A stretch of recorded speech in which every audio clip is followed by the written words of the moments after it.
Sufyan as-Savri rahmatullohi alayh Abu Ja'far al-Mansur xalifatlik davrida Abu Ja'far al-Mansur Kufada xalifa bo'lib turgan vaqtida buni endi olim zohid bo'lganiga chaqirib, tez olib kelinglar dedi.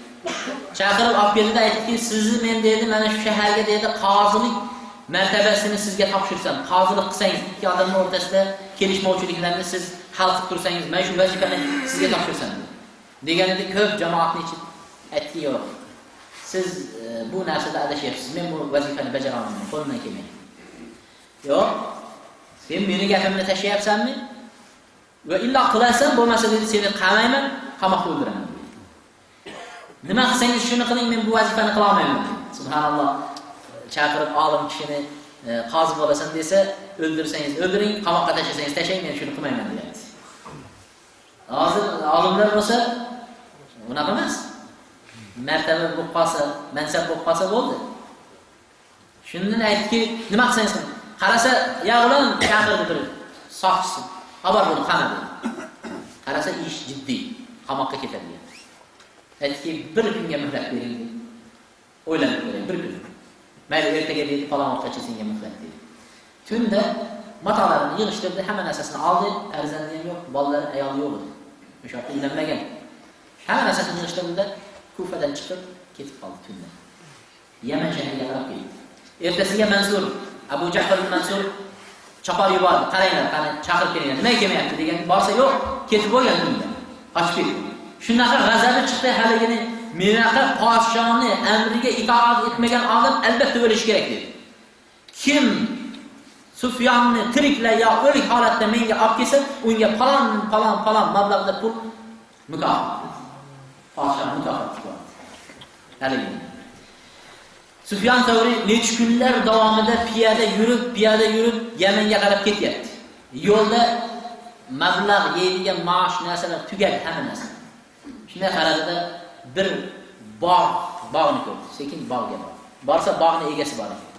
Haligiga aytdiki, bog'ingizga ishchi kerak emasmi? Xizmat qiladigan. Kerak. Meni shu yerga ishga oling, arzimaydigan pulga ishlab beraman. Hab kiring bo'lmasa deb haligiga kirgizdi. Bordi. Bir necha kun haligini bog'da ishladi. Bir kun hali bog'ning egasi keldi, aytdiki, "Ey g'ulom, ey bola, keling bu yoqqa" dedi. Haligi Sufyan Savri chaqirdi. Keldi. "Qayerdansiz?" dedi. "Kufadanman." "Kufadanman" degandan keyin haliga qarab turdi, aytdiki, "Rutabul Kufa atyabu an rutabul ladhi indana." Kufaning xurmolari shirinmi yoki bo'lmasa bizning oldimizdagi xurmo, bizning xurmolar shirinmi dedi. Yamanning xurmosi. Shunda Sufyan aytdiki, "Allohga qasamki, bir narsa deb ayta olmayman." Nimaga? Degan, men Kufani xurmalarini yeganman, lekin sizning oldingizda xurmalarni hali tan topib ko'rganim yo'q dedi. Aytdiki, "Anta majnun? Sen jinnimisan nima? Bu yil dedi shunaqa Alloh taolo mo'l ko'lchilik qilib, xurmolar taglariga tushib, chirib yotibdi-yu" dedi. "Eshaklar ham, boshqa mollar ham hammasi yeb to'ydi, shunda sen bir xurmo yeb ko'rmadingmi?" degan. Allohga qasamki, siz menga ishladingiz, menga yelib aytganingiz yo'q. Men yeganim yo'q, hali tan topib ko'rmadim. Ey bola, o'zingni Sufyonman deb dedi, shunday taqvoga qilib ko'rsatmaydi. Sen Sufyoncha bo'la olmaysan. Qanday? Sen Sufyoncha bo'la olmaysan, o'zingni Sufyondayman deb taqvoga qilib ko'rsatma dedi. Nimadan aytyapsan menga? Baribir senga ishonmayman dedi. Hali chiqib ketdi. Tashqariga chiqqandan keyin o'rtog'iga uchrab qoldi. Bog'ning egasi. Aytdiki, meni bog'imda bir bola kelganida ishchi dedi. Falon kundan beri ishlab dedi, xurmo yemaganman deb o'zim taqvoga qilib ko'rsatyapti. Men aytdim dedi.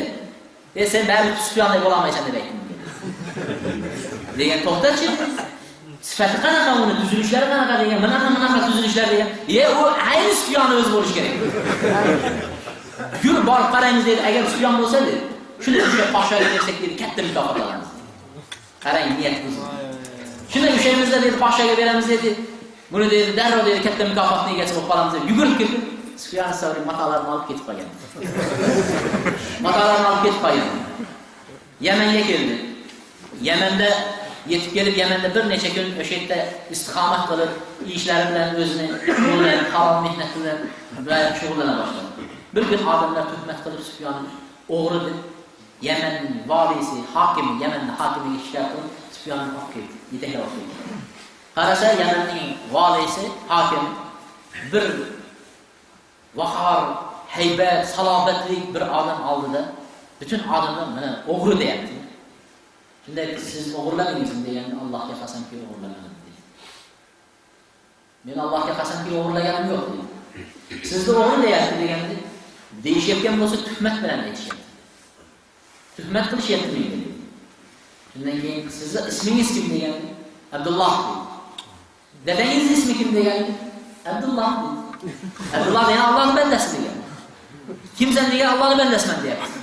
Dadangiz ismi kim dedi Allohning quli deyapti. Ya Allohga qasam aytaman, qasam ichaman.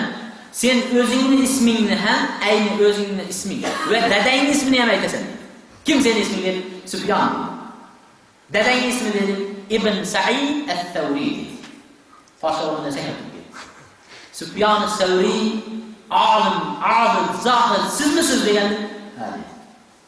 Sufyon al-Thawri Podsho Abu Ja'far al-Mansur chaqirib qozi qilaman deganda qochib ketgan sizmisiz dedi. Ha. Subhanalloh. U hokim adolatli hokim edi. Aytdi, xohlagancha yashang Yamanda. Xohlagan vaqtingizda keting. Nima xizmat bo'lsa menga dedi. Lekin tuhmat qilib odamlar olimni paymol qilgan joyda turishni xohlamadi. Qadriga yetmagan odamlarning oldida turishni xohlamadi. Yamanda turmush kelmadi, Makkaga hijrat qilib Makkaga ketib qoldi. Makkaga kelganlarida Makkaga yetib kelib, Makkaga kelish bilan olimni hamma biladi, Alloh subhanahu va taolo bildiradi. Odamlar darrov ahli ilmlar yig'ilib, haligindan savol-javoblar so'ray boshladi. Bu xabar Abu Ja'far al-Mansurga Kufaga yetib keldi. Va aytdiki, tez chaqar yuborib, boringlar. Sufyon Makkada Ka'baning ichida bo'lsa ham ushanglar, olib chiqib Makkaning Ka'baning eshigiga yog'och qilib, yog'ochga Sufyonni osib qo'yinglar. Hatto men kelib o'z qo'lim bilan o'ldirmaguncha. Subhanalloh. Gapi yerda qolgan uchun qilinayotgan ish.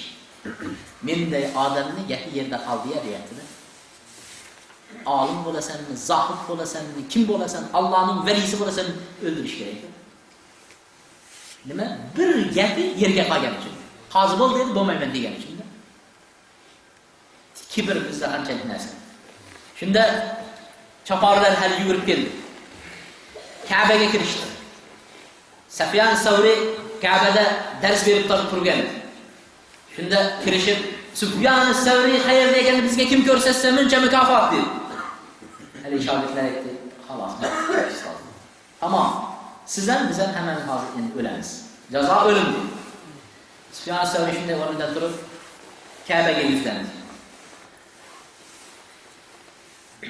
Ka'baga yuzlanib turib, Ka'baning oldiga kelib turib, Allohumma aqsamtu alayka an la yadkhulaha Abu Ja'far. Duo qildi qo'llarini ochib. Ey Alloh, senga qasam ichib aytaman, Ka'baga Abu Ja'farni kirgizmagan dedi. Senga qasam ichib aytaman, Ka'baga Abu Ja'farni kirgizmagan dedi. Senga qasam ichib aytaman, Ka'baga Abu Ja'farni kirgizma deb duo qildi. Abu Ja'far Ka'ba Makkaning hududiga yetib kelishi bilan osmondan malakul maut uchib yashinday tushdi-da, jon oldi. Ka'baga o'lik holatda kirib keldi. Olimni o'ldiraman degan edi, Ka'baga o'zi naqshda tobutda ko'tarildi.